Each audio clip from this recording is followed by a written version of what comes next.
Star welfare trust कार्यालय का दारीपुर चौक में हुआ भव्य शुभारंभ। नमस्कार, आप देख रहे हैं पब्लिक की आवाज, निष्पक्ष एवं सही खबरें। स्टार वेलफेयर ट्रस्ट कार्यालय का फीता काट कर विधिवत उद्घाटन दारीपुर चौक में किया गया। इस मौके पर क्षेत्र के गरीब गुरबे, विधवा महिलाएं सहित जनप्रतिनिधि एवं गणमान्य लोग मौजूद थे। इस मौके पर ट्रस्ट के संस्थापक मोहम्मद इफ्तिखार आलम ने बताया कि अब इस क्षेत्र में पैसे के अभाव में गरीबों के बच्चे की पढ़ाई नहीं छूटेगा, वहीं पैसे के अभाव में अब इलाज नहीं रुकेगा। इन सभी की मदद ट्रस्ट के द्वारा की जाएगी। कार्यालय उद्घाटन के मौके पर क्षेत्र के 250 गरीब, लाचार, बेबस विधवा महिलाओं के बीच कंबल, चूड़ा, गुड़ का वितरण किया गया।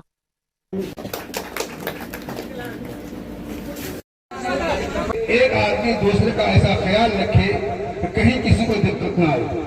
इस्लाम इसी बात की तालीम देता है और इस्लाम हमें और आपको इस्लाम जो अल्लाह ने दिया है, ईमान की दौलत दिया है और इस्लाम से नवाजा है, इसका तकाजा भी यही है कि हम एक दूसरे का ख्याल रखें। बड़ी खुशी की बात है कि एक प्रोग्राम इफ्तिखार बाबू ने मुनक़िद किया है और एक ट्रस्ट के जरिए, और जितने लोग इसके जिम्मेदार हैं, जितने लोग यहाँ बैठे हैं, काबिल मुबारकबाद हैं। अल्लाह आप लोगों के इस ट्रस्ट को कामयाबी से हमकिनार फरमाए, हर किस्म के तरक्कियात से नवाजे, आपके हौसलों को बुलंद फरमाए।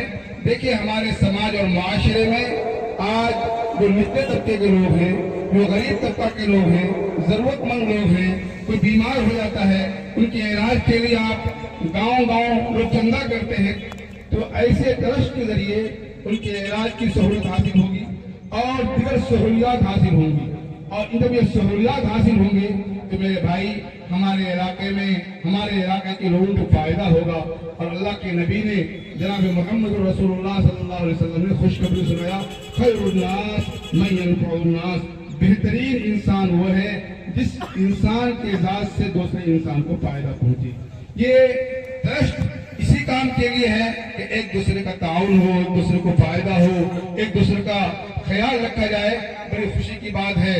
और दूसरे हदीस में अल्लाह के नबी ने फरमाया, मन लम यशकुरिन्नास लम यशकुरिल्लाह, जो किसी इंसान का शुक्रिया अदा नहीं करता है, गोया अल्लाह का शुक्रिया अदा नहीं किया। जितने लोग यहाँ बैठे हैं, आप हजरात को भी इस ट्रस्ट का शुक्रिया अदा करना चाहिए। एक नेमत है और जब नेमत की कदरदानी होती है तो अल्लाह इससे बेहतर नेमत का फरमाते हैं और नेमत में इजाफा का फरमाते हैं। और जब नेमत की नाकदरी होती है तो अल्लाह नेमत छीन लेते हैं।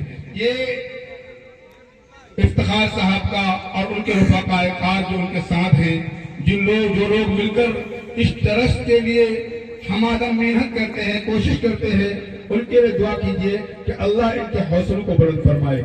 बहुत सारे हालात पैदा होते हैं, जब आप किसी काम को शुरू करेंगे तो हालात आते हैं और हालात ऐसे आते हैं, कभी कभी इंसान को मायूसी भी हो जाती है, कभी कभी इंसान कुछ सोचने पर मजबूर होता है। लेकिन मेरे भाई, हम मुसलमान हैं, ईमान वाले हैं।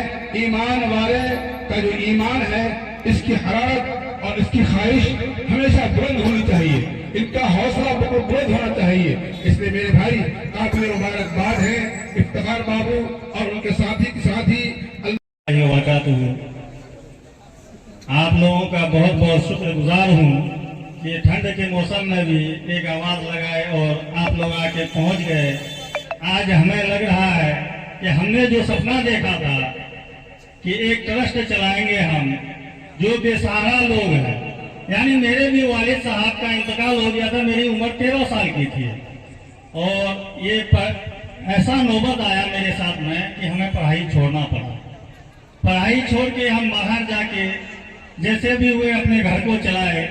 और उस समय हम एक सपना देखे थे कि अल्लाह ना करे हमारे इलाके में किसी के साथ भी ऐसा नौबत ना आए कि वो पढ़ाई छोड़े पैसे के चक्कर में।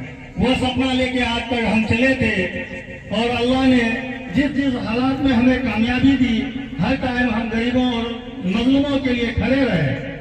और अल्लाह का शुक्र है कि आज एक ट्रस्ट को हम खड़ा किए और हमें सबसे ज्यादा खुशी हो रही है कि हमने सपना देखा था, लेकिन अब लग रहा है कि मेरा सपना साकार हो जाए, क्योंकि ये सर्द के मौसम में भी आप लोग जो आके पहुंचे हैं, ये हमें बहुत खुशी हुई है। और इंशाअल्लाह हमारी कोशिश रहेगी कि अपने एरिया में, सबसे पहले तो हमको अपने एरिया में लेना है। पढ़ाई किसी का भी पैसे के बिना ना छूटे, ये हमारी सबसे पहली कोशिश रहेगी। दूसरा, दवाई के बगैर कोई भी गरीब मरे नहीं। मौत हयात अल्लाह के हाथ में है, लेकिन आज भी ऐसे लोग हैं जो दवाई के लिए तरस जाते हैं, पैसा नहीं है। ये ठंड के मौसम में भी कितने बेवा मुसलमान ऐसे हैं हमारे एरिया में कि बिना चप्पल के, बिना जैकेट के चलते हैं। इंशाअल्लाह हमारी कोशिश रहेगी कि हम सबका सहारा बन सकें। बस आप लोगों से गुजारिश है कि आप लोग हमें सहायता करें। हमसे अगर कहीं गलती भी होती है तो आप लोग समझाएं, क्योंकि हम छोटे हैं उम्र में। यही हमारी दिली तमन्ना रहेगी। और हमारे उस्ताद मोहतरम भी आए हुए हैं,